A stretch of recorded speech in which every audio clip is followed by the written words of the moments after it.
Students, हम लोगों ने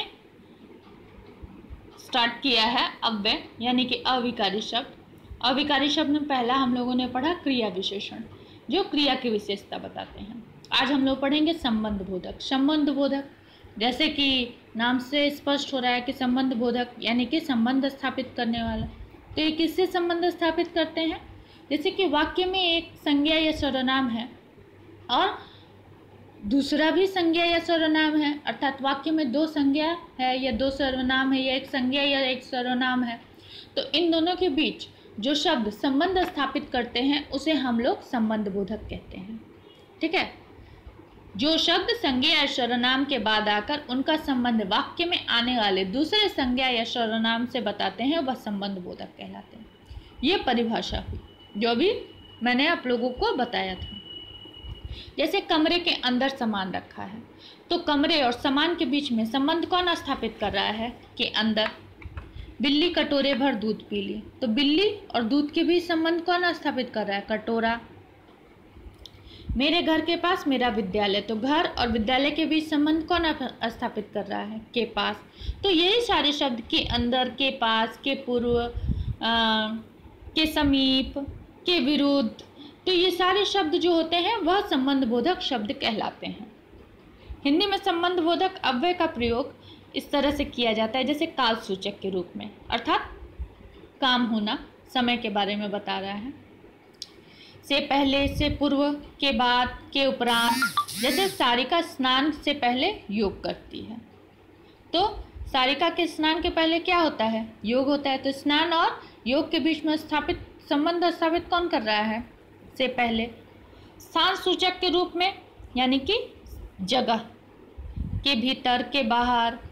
मैं घर के भीतर हूँ, तो मेरे और घर के अंदर, घर दोनों में संबंध कौन स्थापित कर रहा है? के भीतर, के बाहर, के अंदर, के ऊपर। इस तरह से ये स्थान सूचक रूप में प्रयोग किए जाते हैं। जैसे मेज के ऊपर पुस्तक रखी है, तो मेज और पुस्तक के बीच में संबंध स्थापित हो रहा है के ऊपर। दिशा सूचक के रूप में के पास, के नज़दीक, के चारों ओर, के समीप। जैसे कि उसके घर के पास मंदिर है। विरोध सूचक के रूप में के विपरीत, के प्रतिकूल, के विरुद्ध, के खिलाफ। जैसे अन्याय के खिलाफ आवाज़ उठानी चाहिए, तो यहाँ अन्याय और आवाज़ के बीच में संबंध स्थापित हो रहा है के खिलाफ। समानता सूचक के रूप में के समान, के जैसे, के बाहर, बराबर। समानता मतलब इक्वल, बराबर। जैसे उदाहरण, भीम के बराबर कोई बलवान नहीं है। साधन सूचक के जरिए, के द्वारा, के सहारे, के कारण। साधन मतलब जिसके माध्यम से हम लोग कोई कार्य कर रहे हैं। जैसे रोगी छड़ी के सहारे चल रहा है। हेतु सूचक के रूप में के खातिर, के लिए, के कारण, हेतु। जैसे वीर सैनिक देश की रक्षा के लिए बलिदान हो गए। संग सूचक के रूप में के संग, के साथ, सहित। उदाहरण जैसे कि गांधी जी के साथ सभी ने आंदोलन में भाग लिया। पृथक्वाचक के रूप में से हटकर, से दूर, से अलग आदि ऐसे शब्दों का प्रयोग किया जाता है। जैसे कारखाने शहर से हटकर लगाने चाहिए। संबंध बोधक और क्रिया विशेषण क्या है? देखिए, कई शब्द ऐसे होते हैं जिनका प्रयोग संबंध बोधक और क्रिया विशेषण दोनों के रूप में होता है। यदि ये क्रिया की विशेषता बताएं कि जैसे क्रिया कब हो रही है, कहाँ हो रही है, क्यों हो रही है, अगर ये बताए तो यह क्रिया विशेषण। और यदि वो संज्ञा या सर्वनाम का दूसरे संज्ञा या सर्वनाम से संबंध बताए तो संबंध बोधक होता है। जैसे बाहर आओ, तो आना क्या होता है? क्रिया होती है ना, तो ये क्रिया के बारे में बोला जा रहा है, ये क्रिया विशेषण हो गया। अब कहें मंदिर के बाहर एक पेड़ है, तो यहाँ मंदिर और पेड़ दोनों के बीच में संबंध स्थापित हो रहा है, तो ये यहाँ के बाहर जो शब्द है वह संबंध बोधक कहलाएगा।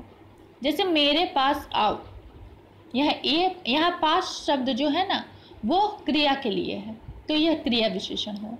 और घर के पास बाजार है, ये संबंध बोधक हो गया। क्यों? क्योंकि ये घर और बाजार दोनों के बीच में संबंध स्थापित कर रहा है। कौन कर रहा है? के पास।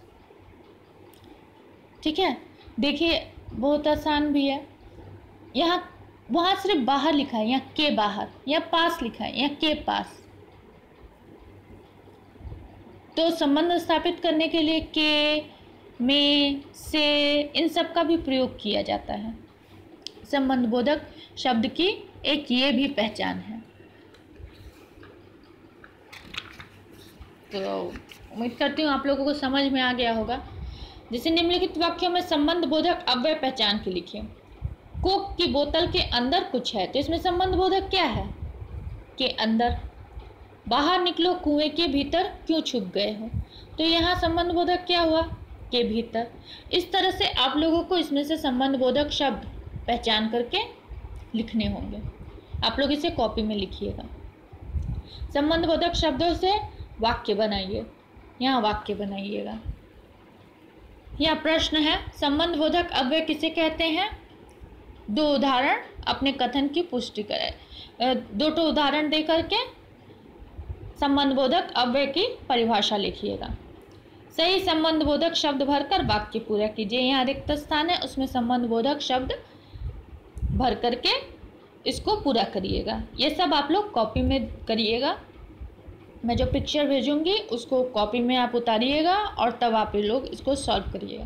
जब आप लोग सॉल्व करिएगा तो आप लोग को बहुत आसानी से समझ में आ जाएगा कि संबंध बोधक शब्द का प्रयोग कैसे किया जाता है। बस आज के लिए इतना ही। धन्यवाद।